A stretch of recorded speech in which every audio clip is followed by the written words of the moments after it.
Lead me to some soul today. Oh, teach me. Welcome, everyone, to episode number 36 of a series of episodes that we've been calling Leading Others to Christ. Those of you that have been listening and watching, you know that during these episodes, we are focused on evangelism. And I started to say one of our goals, but we have several goals. But for example, using some Bible phrases to stir us up. To stir us up to love and good works, but especially in the area of evangelism and stirring us up to reach out to our families, our friends, our neighbors, co-workers, with the gospel of Christ. My name is Dan Barker, and I preach for the Creekside Church of Christ in Franklin, Indiana. For those of you that don't know, Franklin's about 20 miles south of downtown Indianapolis, and I also serve there as one of the shepherds. Those of you that know me and have listened to some of these, you know that I kind of do the same thing. Maybe I need to change it up some in the future, but kind of do the same intro every time. But you've heard me say that I'm passionate about our topic today. And I have been ever since I obeyed the gospel when I was 21 years old in Owensboro, Kentucky. And I really have. Ever since then, I've read and listened to different ones and always been striving to learn how to be involved in leading others to Christ, how to teach others.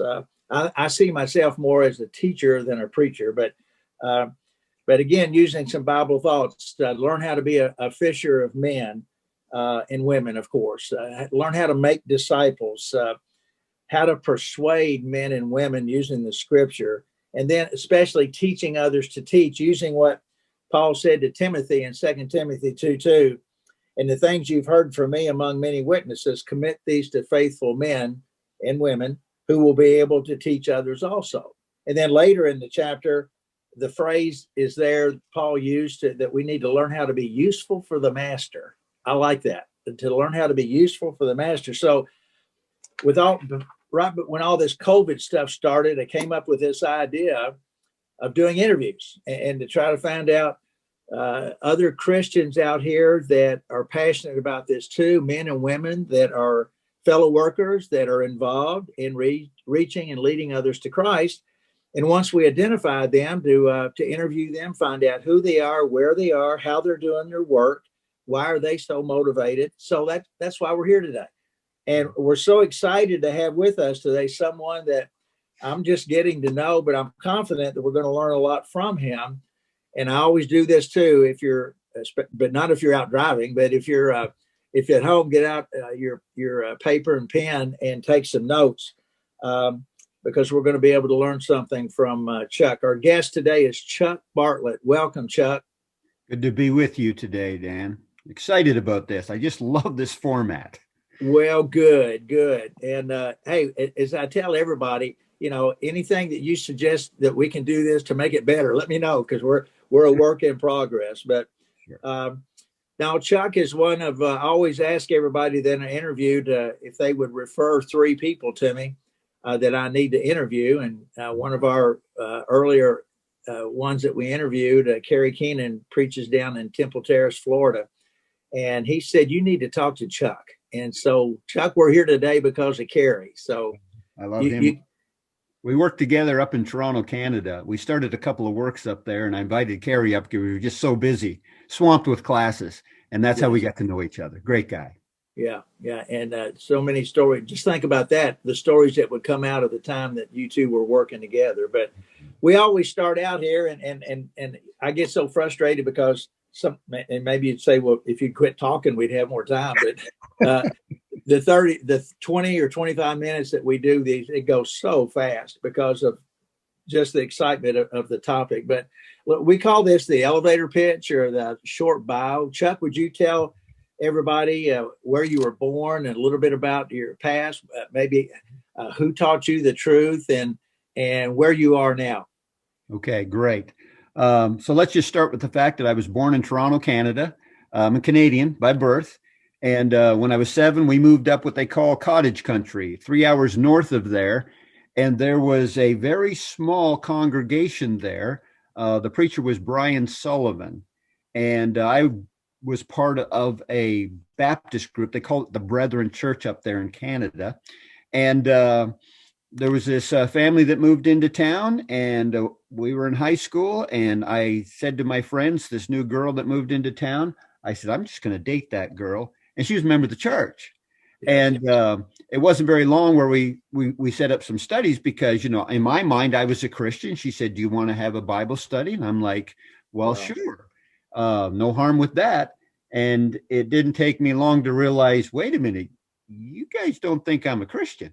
And so the studies went from there. And long story short, 6 months later, I'm 17 years old. I become a Christian. And it wasn't too long after that I walked into the study of the local preacher. And I said, how do I do this? He said, how do I do what? I said, I want to do this. I want to teach. I want to share the gospel with other people. And just like you, Dan, I mean, that enthusiasm hasn't stopped since then.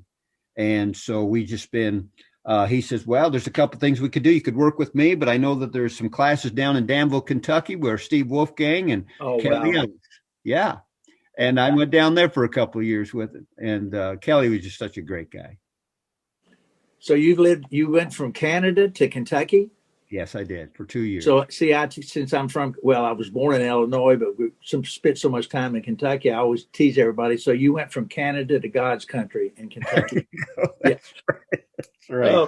Steve Wolfgang's a dear friend, and we've interviewed him, and we interviewed him and his wife Betty. Okay. So that's great. So from Canada, I got to tease you a little bit. You probably, I'm thinking, something about ice hockey. Oh, yes, sir. Yes, sir. Yes. It's funny because I was just on the ice last night, and this is great. Yeah. Again, because that's what this is all about. You're making contacts, you're meeting people, you're getting into the community. You can't sit behind your desk all day. And we'll talk more about that as things unfold. But getting back to your question, because, then after the Danville days, I go back to my hometown of 2,300, where that small congregation is. And that's where I started my full-time work. Wow. That was 40 years ago. 40 years. I was getting ready to say, how long has it been? 40 years. How old are you? I'm 60 years old. All right. Well, I'm 74. So you're just a kid. That's but yeah, it's again, I really am enjoying doing these interviews. Because Chuck and I, obviously we've never met face to face, but I didn't know you knew Steve Wolfgang. I didn't know he'd been to Danville, Kentucky, and right. Just all the people that are out there that we common friends and brothers and sisters around the world, and it's all fascinating. But tell us, if you would, a little bit about the group there at Kirkwood. Okay. Well, I was invited here about a year and a half ago. LA just turned 84, unfortunately turned 84 while he was in the hospital. Been in there for a month due to COVID. And Lord willing, he's to come home today. So we're kind of excited about that. But LA, the group here, excuse me. I'm interrupting you. LA Stoffer, right? That's right. Yes. Okay. Let's qualify that. And so LA has been having a preacher training set up here for the last, I want to say 40 years, but he's been here 40 years, but he's had a lot of young preachers come through. David McPherson comes to mind. There's been others, Ken McDaniel, others have come through here and spent 2 years working in LA, helping them and develop, and then they go off and preach. Well, the congregation here said, well, we've been doing that for a lot of years. We kind of like to focus more on evangelism. We feel like we haven't done enough of that over the last number of years. And so we got into town, and I'm going to tell you, we hit the ground running here, Dan, and we've been excited. They allowed me. I said, look, I did TV when I was in Newburgh for the last 11 years. We started to work in Newburgh, Indiana, when we moved down from Canada. So we were in Toronto. We started 2 new works in Toronto, the East End and then the West End. And then some Christians called me from the States by saying, we're thinking about starting to work in Newburgh. Would you come and work with us? So we moved there. I guess now, since we've been here a year and a half, a little over 12 years ago, we went down to Newburgh, Indiana, and labored with those brethren. I just so many things we could talk about, but I think just that whole thing of starting a congregation, starting a new work. Just think about that of a book that you could write, if you will, on what that looks like and what's involved in that. And I've been involved in starting some new works as well, and the excitement and the energy. But it's and especially when you have a group of people like it sounds like you have there at Kirkwood, they're saying, "Hey, let's do this." Yeah. And the importance of having total buy-in. I use that from the leadership down. Don't you agree? Oh, absolutely. When you start new works, you're not starting with elders, right? And so I never had the opportunity to labor with elders until I became one. We were in Newburgh for a while. But coming over here, we have a great eldership who are focused on, we need to not only reach the lost, but we need to ground the members. We need to build the members up. And so that's just a full-time job for everybody. Well, it really is. You mentioned a word there that I want to jump on here a little bit, talking about the enthusiasm that you had, I guess, when you were 17 or not too long after you obeyed the gospel. Mm-hmm. Enthusiasm. I love that word. How important is enthusiasm and zeal in evangelism? Oh, they just go hand in hand, do they not? I mean, you just can't separate the two. And if you separate them, then you're in trouble.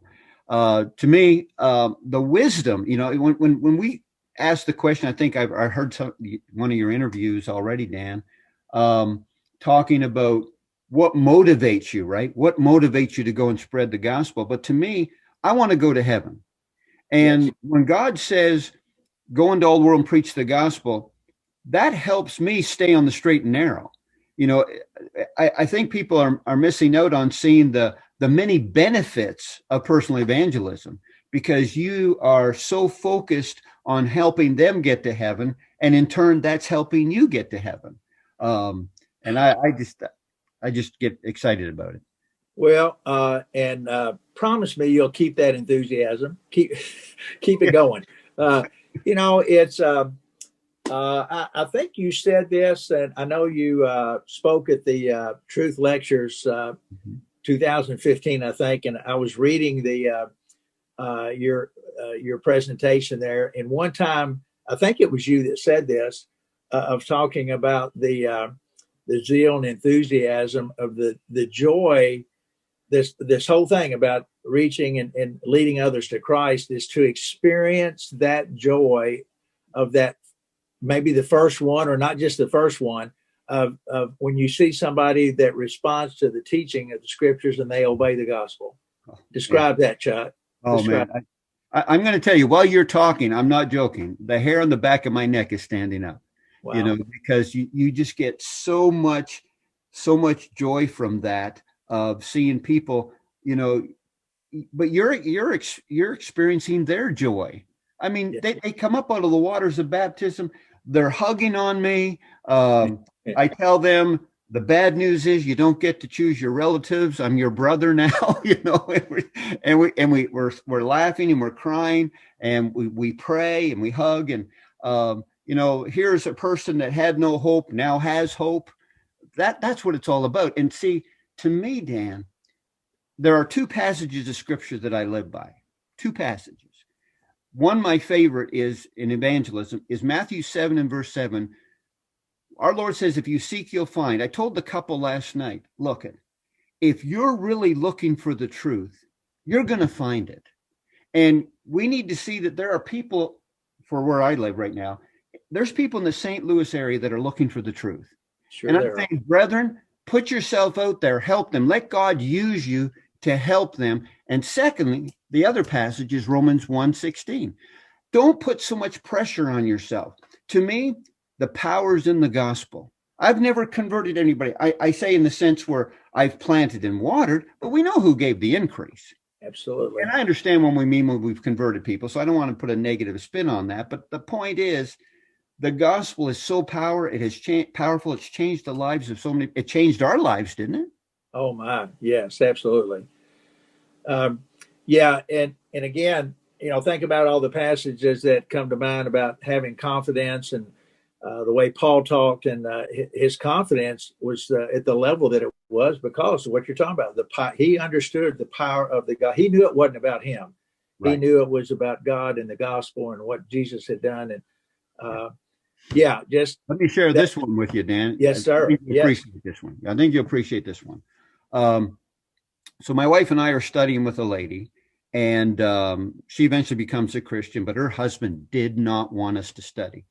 He would come in and you could just see his attitude. He just didn't like it.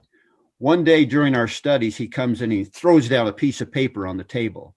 And we're like, what's up with that? And the lady goes, I don't know. And he goes, two coworkers want to have a study. He was telling them how upset he was that we were studying. And they said, well, would he study with us? And I called up this guy. His name was Henry. He's from China. He becomes a Christian. He says, can we go to my hometown in inner China to teach my family? So we go.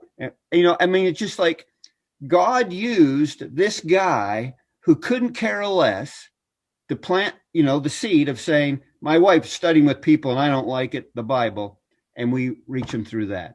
That's my point about there are people out there that are seeking and God will help them find it. Oh, wow. It's so exciting. And, we often pray for opportunities, right? And then God puts them in our path all day long. And sometimes we just walk right by them. That's exactly right. Don't even, it's like to go back. This has come up several times of people telling stories and reminiscing, that what if, and I want to go back to that young girl that you told the story about there. What if when you were 17 or whenever she asked you for that study, what if she had never done that? Oh man, I hadn't thought about that in a long time. What if she had never said, Chuck, would you like to as simple as, and you're just a kid, right? Yeah. But what if she had never done that? Yeah. And you think of all the people lives that we've been able to influence over the years. And we're just so blessed and so much to be thankful for. And that's what you're talking about. You're talking about just that little comment. You just don't know. I could have said no, right? I could have said no. Absolutely. Yeah. And sometimes we don't do stuff because we think we know what they're going to say and we don't know. And I don't know how many times I've come to my wife, and I can remember one time in particular where I came to her and I said, well, I got this study with this couple. I says, man, that husband is just not interested, but I think she's really interested. Who obeyed first? Him. Yeah. Because you think. Yeah, that's another topic in itself of the, I don't know why so many people do this. We look at folks and it's like we can judge or determine that if they're going to be responsive or not, and we can't do that. Chuck, I talk all the time about the joy of sowing. The joy of sowing the seed, right? Because God will give the increase if their heart's right, if the soul's right. But the joy, like you talking about your studies last night, just the excitement that comes from having that opportunity to sow the seed. I told the brethren, and I've done it in a number of places, and so even here now, I'll tell them, look, at last year even from the TV program, do you know how many people called up and wanted the correspondence course? I said 150 people called up. Okay. Wow. How many people sent back lesson number 1? Not many. How many sent back lesson number 2? Fewer than that. And how many finished and how many were converted? And we were having some success. But the point is, I'll get a request. Now somebody could say, Chuck, what are the odds that they're going to send it back or even finish it or even want to study afterwards? I said, I don't care. But when I get it back, I am so excited because you don't know. We're planting and watering. Yeah. Yeah. Wow. Wesley Pollard is he's at Dallin Road in Texas, and we interviewed him, and he's one of the elders there, and just a real special guy. But he used this thought, and I think let's follow this, if you will, and talk about enthusiasm and teaching. But he said he uses the phrase "follow the convert." And he was talking about that one that obeys the gospel, that joy and excitement that they have and the enthusiasm that they have at that moment, they're wanting to tell their family and their friends what they have learned. Haven't you experienced that? Oh, very much so. And I know you've done this also, Dan, is that when we meet somebody for the very first time, we're in their home. I don't know if they're going to continue on, but I'm already telling them, do you have any family or friends or neighbors that would like to study? Because like yesterday, we're studying with Ella. Well, she's a spinoff from, we had a study with Priya, and Priya mentioned Ella to us. And then Ella brought Wanda yesterday, and so that's how it works. Yes. Yeah. All right. I try to do this in every interview. Would you share with us, and let's use this one conversion story and I know you've got a bunch. Is there one that comes to mind that you'd like to share with everyone? Well, there's some specific ones that come to mind. Recently, I guess Ike really comes to mind because he showed up at services just after I moved here, and everybody was really friendly to him. And I went up to him and I says, so glad to have you with us today. I says, can we get together at Panera Bread on Thursday? And he goes, sure. And we have not stopped studying since then. He's already become a Christian. He's going to teach a Wednesday night class here in 2 weeks. Wow. And he brought his friend Greg, who became a Christian. But not only that, let me just share this one thing, because we were talking yesterday, Dan. Do you know, we had a visitor come out when I was in Newburgh, and we made a habit. It was when a visitor came out and filled out visitor card, we would offer a Bible study, but if they didn't want that, we put them on the mailing list of our weekly bulletin. Yes. And this lady, Bernice, called me up on the phone and she says, my name's Bernice. I attended where you are 5 years ago. Wow. 5 years ago. She says, I've been reading the bulletin. She goes, I don't think I'm a Christian. And from there, we set up a Bible study, and she's become a Christian, and she's still being faithful today. I mean, my point there is, let's not rush things. You don't know what's going on behind the scenes. Let's just continue to sow the seed and don't grow weary is my point. The enthusiasm we have, I'll get in the pulpit and sometimes people come up and say, man, you just wore me out, because, but we need to be excited about it. Yes. It's not a fake. We're not putting on a facade here. Listening to you, I hear the passion that is there. It's real.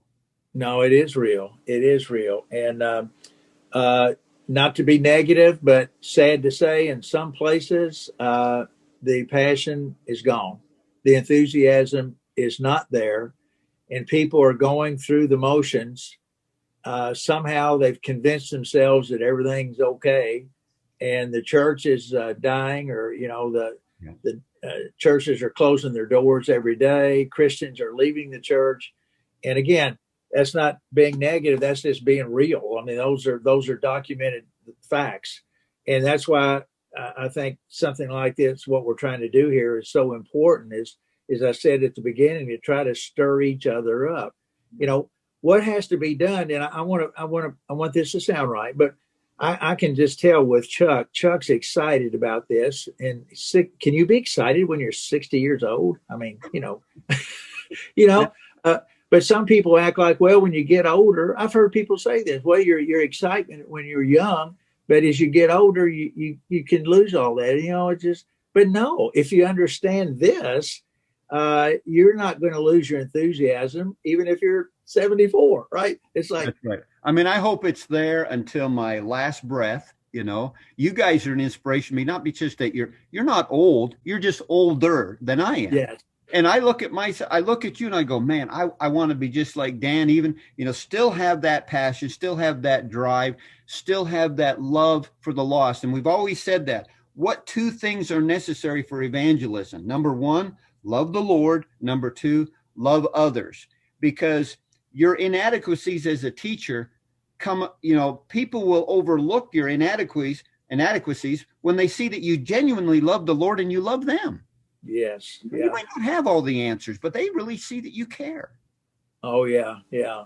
People, I want to, you've heard it said, and I don't know who said it way back when, but, we are, I'm the average of the 5 people that I spend the most time with.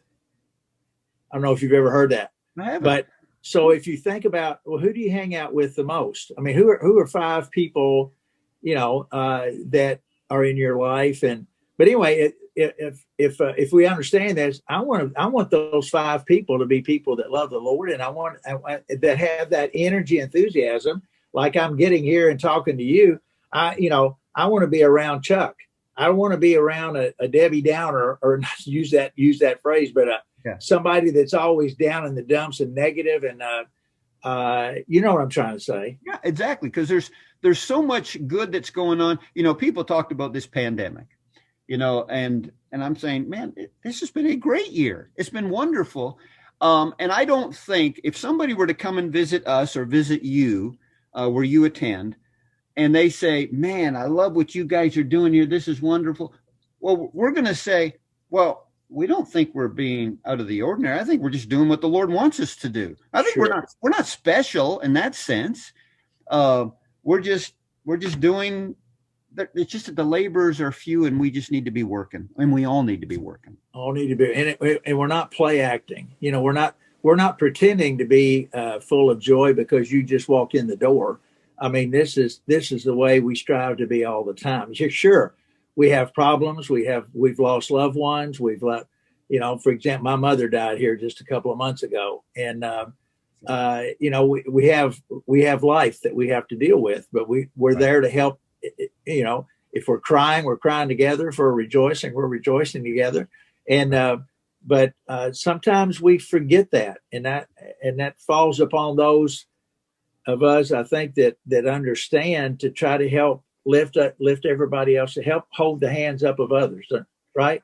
Yeah, I loved it. As an example, you brought this memory to my mind, and that is that we were studying with this lady, and she was getting really close to obeying the gospel, but I was picking up on something with her, and I said, you do realize that once you become a Christian, we're going to continue to study. And you could almost see her body go, oh, that's good to hear. Because, sometimes people think that, well, they're baptized, well, see you Sunday and Wednesday, and they don't grow and they don't get grounded. And I tell you, I'm spending not more time, but just as much time with new converts than I am with the non-Christians, of getting them grounded and getting them stronger. We got to remember that job.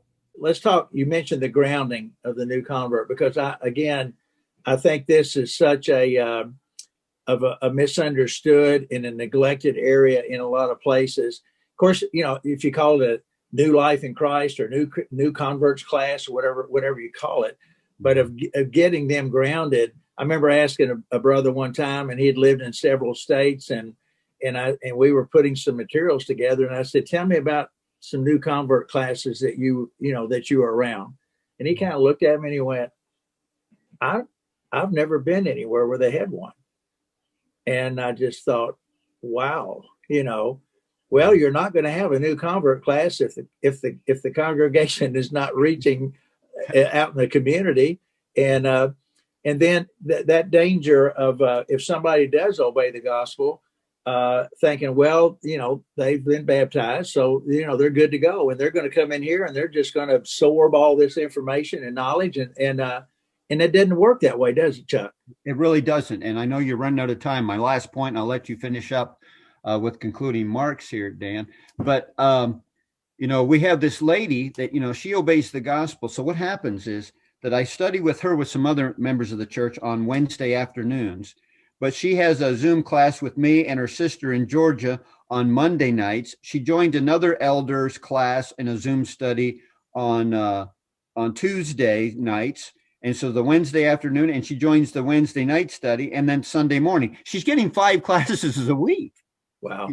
And so she's just really growing and getting grounded. But that's with others that they're doing the same. We have some new converts. Dave, who obeyed, he has joined that Zoom class on Tuesday nights. But I studied with him and another brother on Thursday nights face to face. And so we need to just keep helping them because they have that enthusiasm, that desire to grow. We just need to feed it.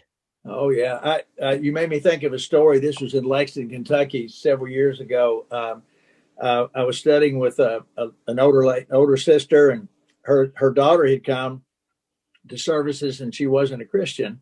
And she was like probably in her mid-30s or something. And I got to know her, and I asked her for a study, and she went, sure. And so I looked over at Mom, and Mom was smiling real big, and I said, now, Mom, you have to be in the study too. I want you to go through this with her, because you know what I was doing there to keep it. And so we go through the first lesson, and Chuck, Mom looks at me and says, and she was probably 60, 65. Mm-hmm. She looks at me and says, Dan, why didn't anybody teach me this stuff before I was baptized? I've heard. And I went, well, I wasn't there 50 years ago. Right. That's right. I don't know why, but look what you can learn from a statement like that of even our brothers and sisters either didn't get some of those fundamental things, or they need to be reminded again of how important they are. Yes, absolutely. When we first moved to Kirkwood, the elder said, can you just go through your series of lessons you teach people in order for them to become a Christian? And these Christians are coming up to me saying the very same thing you said. Wow. It's amazing. It's amazing. It's good stuff. All right. Well, this is, hey, can you see how we could go a little while here? Chuck, I really, Lord willing, we'll meet somewhere face to face. I wish I'd known you, that you were in Newburgh. And I mean, I'm not that far from Newburgh, right? But right. Probably not that far from Missouri, really, when you get the map out. That's true. But I want to thank you again so much for taking the time this morning to do this, and keep up your good work there, and keep that energy and enthusiasm going, because that's we're supposed. Didn't it say in the scriptures somewhere about those early Christians, they turned the world upside down? I wrote that down. I was going to bring it up. You beat me to it, buddy. Well, is there look at your notes real quick. We'll fudge a little bit here. Is there something else on there that you'd like to mention that we didn't touch? Well, I think we pretty much covered it all, other than some of the other stories that are out there. But I just loved Acts chapter 8 and verse 4. I wrote that one down because it didn't say they went everywhere setting up workshops. They went everywhere preaching the word under persecution. Come on. I mean, if that doesn't get you fired up, I don't know what will. I know it. All right, brother. Well, again, thank you so much. If somebody listening this, if they wanted to reach out to you, would you give people permission? And if so, how would they contact you, Chuck? The best way to do it is just go to the Kirkwood Church of Christ website. And that's just at www.kirkwoodcoc.org. And so, yeah, they can contact me through there. And anybody that's coming through St. Louis, check us out on the internet. Go and come and visit us. Yes. Door's always open, unless it's locked, I always tell people. All right. Well, thanks again so much. And God bless you and your work. You too. Thank you so much. Thank you. Bye. Melt my heart and fill my life. Give me one soul today.